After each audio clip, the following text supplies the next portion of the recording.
¿Tú qué tres cosas le pides a un fondo de inversión para que se te encienda la luz y digas, es Ujú. susceptible de entrar en mi cartera?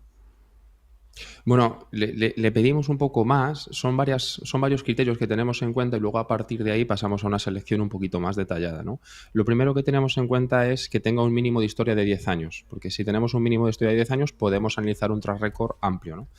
Segundo, intentamos que tenga más de 100 millones gestionados. Esto va por un tema de costes. Cuanto más capital gestione el fondo, menos coste va a tener para el cliente, ¿no? Lo que quiere decir que eso al final aumenta la tasa de rendimiento, ¿no? Entonces buscamos que tenga un coste en la media o por debajo.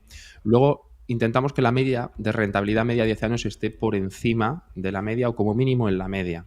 A partir de ahí luego tenemos en cuenta el ratio de Sharpe, que es el riesgo-beneficio. De nada nos sirve dar mucha rentabilidad si luego tenemos un riesgo muy alto, ¿no? Entonces el ratio de Sharpe lo que viene midiendo es el riesgo-beneficio. ¿Cuánto gano por cada punto de riesgo que adquiero, ¿no? Entonces eso tiene que estar entre los 10 primeros, el ratio de Sharpe. Y luego a partir de ahí ya entramos a mucho más al detalle. ¿Qué diversificación tiene la cartera? ¿Cómo está distribuida a nivel sectorial, a nivel geográfico? ¿Qué acciones tiene en cartera? ¿Qué concentración tiene? Y luego pasamos a otro punto que ya es el último, ¿no? Que es cómo deficiente es esa cartera. ¿Cuál es el precio flujo de caja libre? ¿Cuál es el ROIC, el retorno sobre los activos que hay dentro de ese propio fondo? ¿Cuál es el crecimiento en ventas de ese propio fondo? Al final vamos teniendo, en resumen, una serie de criterios pues que de un abanico de 1.000 fondos nos quedamos prácticamente en 20 y luego de esos 20 ya a partir de ahí vemos cuál es el que más nos interesa. El objetivo es pues cribar un poco los fondos que no nos interesan y que bueno pues tienen criterios que no son aconsejables para un inversor a largo plazo. Ujú. Así que te lo miras de arriba abajo, ¿no? Es un análisis 360 grados para ver si cumple los mínimos para que empieces a hacerle ojitos. Efectivamente, Ujú, tiene que tener esa serie de criterios y luego a partir de ella pasamos a un análisis incluso todavía más detallado, ¿no? ujú. Pero si no tiene esos criterios básicos, no podemos empezar a invertir, ¿no? Tiene que tener esa Ya. base y a partir de ahí, porque eso es lo que nos va a dar seguridad a largo plazo, eso es lo que nos va a dar que si un fondo cae en un COVID-19 como 2020, pues un 30%, no nos dé miedo de invertir un poco más Ujú. en esa caída, ¿no? Me empiezan a llegar las primeras consultas. Dice, hola, soy Antonio. Me gustaría que me analizara el siguiente ETF de alto dividendo. Es el Fidelity Global Quality Income ETF. Sobre todo si sería Ujú, una buena opción de inversión en estos tiempos. ujú.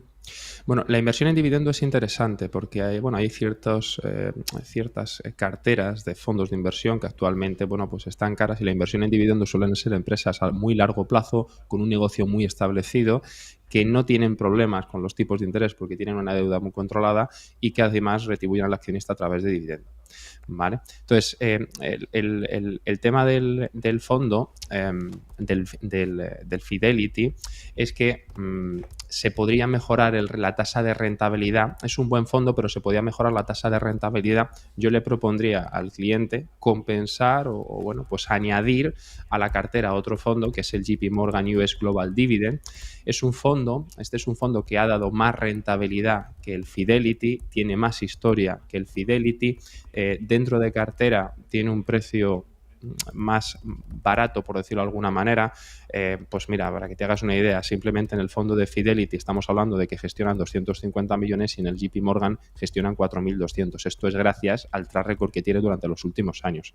Entonces, si nos fijamos en la rentabilidad media a 5 años del Fidelity estamos hablando de un 10 y pico por ciento, si nos vamos al JP Morgan estamos hablando del 12,24, ¿no?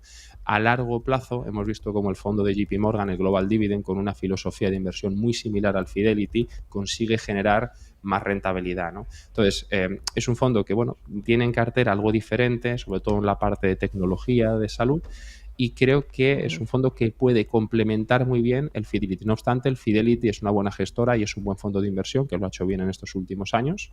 Y bueno, le aconsejaría esa parte. Y le aconsejaría también, además de hacerlo vía ETF, hacerlo a través de un fondo, porque el ETF, Ujú. cuando ponemos un ejemplo, viene una consolidación de la bolsa del 10-15%. Si queremos comprar más el ETF, nos van a cobrar una comisión de compra. Ya. Entonces, para compras periódicas es mejor hacerlo a través de fondos de inversión porque el fondo de inversión no te cobra nada por la entrada y la salida. Entonces, Ujú. al final, si jugamos un poco a qué hace el mercado para invertir un poco más fuerte, nos sale más económico hacerlo a través de un fondo. Ujú. Mira, otra de las consultas, pregunta por un sectorial de Neuberger Berman 5G Connectivity. Ujú. Vale, dame un segundo, vamos a abrirlo. Neuberger Berman 5G Ujú, Connectivity. ujú. A Vale, ver es si lo un fondo que encontramos. está, Muy bien. Ujú. sí, es un fondo que está muy ligado a tecnología. Eh, pues mira, las primeras posiciones son Nvidia, Amazon, Meta Platforms, Microsoft, y estamos hablando de que las 10 primeras tienen un 37%, ¿no? Y tiene 59 compañías, lo que quiere decir que está muy concentrado en tecnología. Además, por lo que estamos viendo, es un fondo que tiene un track record, bueno, muy corto. La rentabilidad comienza en 2021, empezamos a ver el track record en 2021, ¿no? En este punto, nosotros, como decía al principio, tenemos una serie de criterios, que es un mínimo de track record de 10 años para poder analizarlo, y premiamos mucho que la cartera de un fondo podamos analizarla 10, 15, 20, 30 años, ¿no? En este caso no existe, ¿no? Y además en la cartera, dentro, estamos viendo pues las típicas compañías que tienen la mayoría de los fondos, ¿no? Entonces, si queremos una inversión en tecnología, en big caps, como este fondo, tenemos otro fondo que es el JP Morgan US Technology, que, bueno, pues la rentabilidad no tiene nada que ver. Pues mira, a 3 años anualizado, el JP Morgan ha hecho un 8,7, Neuberger ha Ujú. hecho un 4,26. A partir de 3 años anualizado, Neuberger no tiene track record, pero JP Morgan a 5 años anualizado ha hecho un 19,3% de rentabilidad media anual, y a 10 años ha hecho un 21,5% de rentabilidad media anual. Entonces, si queremos un fondo que invierta en tecnología, que invierta en big caps, nos tenemos que ir a un fondo que sepa hacerlo correctamente y que tenga un track record amplio. En este caso, JP Morgan Fund US Technology Fund es una de Ujú. las mejores alternativas. Por track record, por cómo tiene gestionada la cartera, por cómo está concentrado en las principales compañías, es lo que, desde nuestro punto de vista, es más interesante. También lo puede complementar un fondo con el otro, pero en principio, si queremos invertir en tecnología y concentrar el dinero ahí, es preferible hacerlo a través del JP Morgan Technology. Ujú. Muy bien, a través del canal de YouTube de Radio Intereconomía, Joaquín Luces dice: buenos días, ¿qué le parecen los fondos de capital riesgo en el sector agrícola? Gracias. Primero, ¿qué te parecen los fondos de capital privado? Ujú.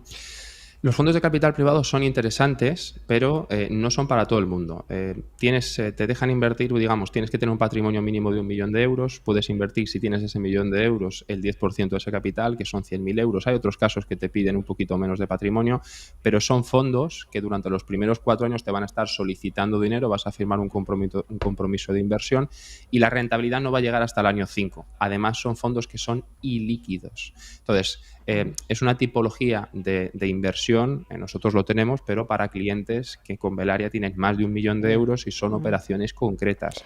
La agricultura parece muy buen sector de cara a los próximos 10 años. Bueno, pues ya vemos cómo han funcionado las materias primas desde 2020. Es algo básico, se ajustan muy bien a la inflación y es una inversión muy interesante. Pero hay que tener en cuenta esto: los 4 primeros años son ilíquidos, no vamos a poder tocar el dinero, y la rentabilidad va a tardar. Seguramente la rentabilidad, estamos hablando de rentabilidades medias anuales por encima del 12-13%, pero son ilíquidas los 4 primeros años y Ujú. empezaremos a Pero ganar ahora, dinero, digamos, a partir del año ujú. quinto.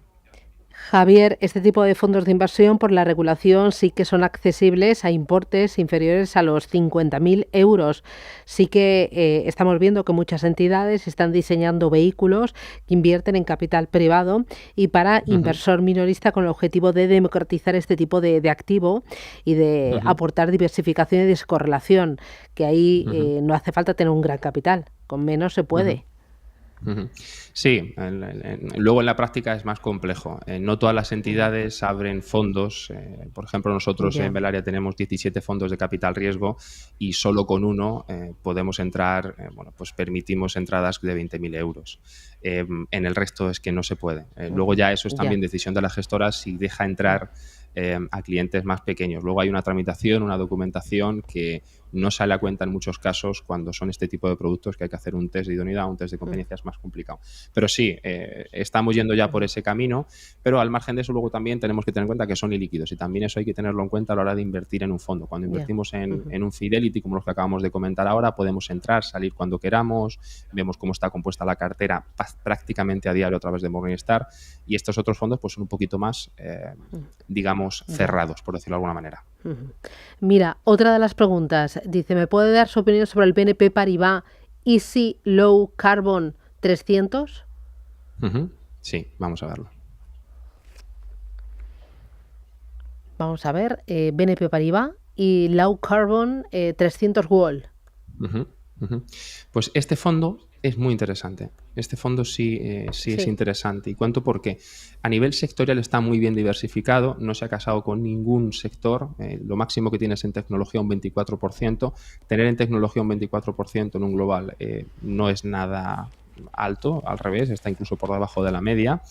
Luego tiene acciones en cartera interesantes, estamos hablando de Inditex, estamos hablando de ASML, son posiciones en cartera que son muy diferenciadoras con lo que suelen tener los fondos en las principales compañías, que las principales posiciones, que pueden ser Microsoft, Apple, Google, Nvidia. Y además es un fondo que tiene 299 posiciones en cartera, que está muy bien diversificado. Es interesante. Además, tiene un mix entre valor y crecimiento, un precio-beneficio de 18 veces, precio-valor contable de 2,60. A nivel de valoración está por debajo de la media en cómo están, digamos, las carteras de los fondos ahora. Nos parece un fondo interesante para tener en cuenta. Lógicamente, lo que siempre decimos, esto se tiene que complementar. No podemos invertir todo en un único fondo, pero por la cartera que tiene, está bien preparado de cara a los próximos 5 y 10 años. Vale. Dice, buenas tardes, ¿qué tal? Me llamo Vicente y soy de Valencia. Quería preguntar por el fondo Robeco Global Consumer. Este año este fondo gana muy poco comparado con otros fondos globales. Gracias. ¿Fondos Vale. globales te gustan? ¿Y qué te parece esta de Robeco? Ujú. Sí, los fondos globales, depende. Cada fondo global trabaja de una manera. Robeco Global Consumer es un buen fondo a medio y largo plazo. Vamos a ver cómo tiene compuesta la cartera actualmente y damos... Muy bien. Vale.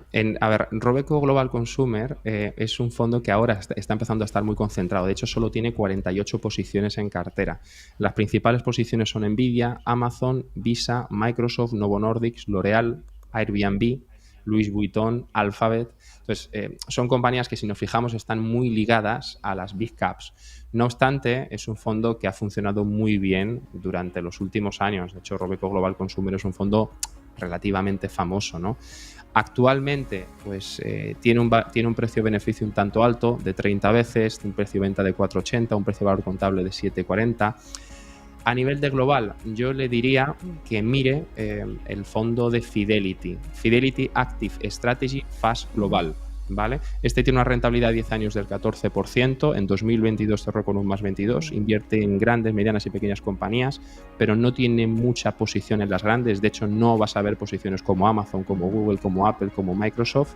Y además tiene posición en efectivo actualmente, esperando que pueda haber una consolidación para comprar más, ¿no? Si Fantástico. queremos invertir en Y rentabilidad global, que yo me iría al Fidelity.